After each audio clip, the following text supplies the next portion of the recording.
Morning, good morning friend, সবাই কেমন আছেন?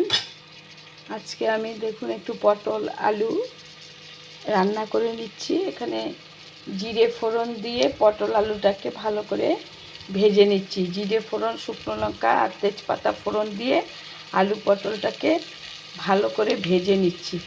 আজকে এটা নিরামিষই করব। এরপরে আমি একটা মিক্সির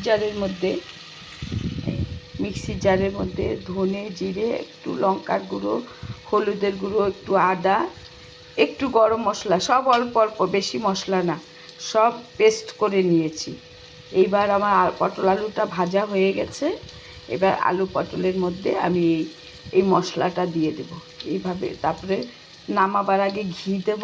এইভাবে যদি আলু পটলের ডালনা রান্না করে খাওয়া যায় খুব ভালো লাগে। পটল আরও অনেকভাবে করা যায়, কিন্তু এইটাই একরকম স্বাদ।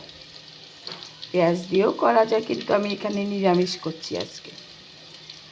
তোমরা দেখতে থাকো। পটলটাকে আমি ভালো করে ভেজে নিচ্ছি। পটল আর আলুটাকে দুটোকে ভালো করে ভাজতে হবে, তবে টেস্ট আসবে।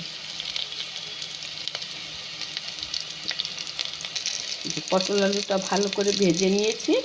এবারে আমি এই মশলাটা, জিরে, আদা, ধনে, লঙ্কা, হলুদ, এখানে সব আছে, গরম মশলা সব পেস্ট করে নিয়েছি একসঙ্গে, এটা দিয়ে দিচ্ছি।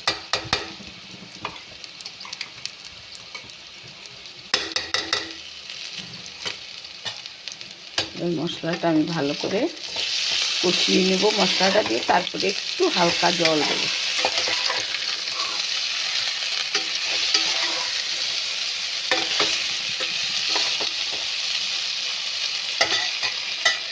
তারপর কষা কষা করে নামিয়ে নেব।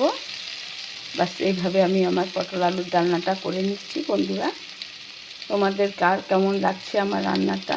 তোমরা কিভাবে রান্না করো আমাকে কমেন্টস করে জানাবে। আমার ভীষণ ভালো লাগবে। সবাই সবার পাশে থাকবে, তবেই মানে রান্নার ইন্টারেস্টটা পাবো, তোমাদের দেখাবার ইন্টারেস্টটা পাবো। তাহলে দেখতে থাকো। পটল আলুর ডালনাটা বন্ধুরা হয়ে গেছে। এবার দেখো আমি এই ঘিটা দিয়ে দিচ্ছি। GIR A2 ঘি, কাউ ঘি, একটু ঘি দিয়ে দিলাম। বাস আমার রান্না কমপ্লিট। তোমরা এইভাবে রান্না করে খাবে, দুর্দান্ত লাগবে। আর এইদিকে দেখো আমি একটু পটলটা দেখো, এইদিকে দেখো আমি পটল ভাজা করে নিচ্ছি দুপুরের লাঞ্চের জন্য। এই পটলটা ভাজবো, কুমড়ো ভাজবো, ডিমের কারি করবো। আজকের লাঞ্চে এই থাকবে। আজকে দেবো কেটে দেবো। তাহলে আজকের মতো আসি বন্ধুরা, টাটা, বাই বাই।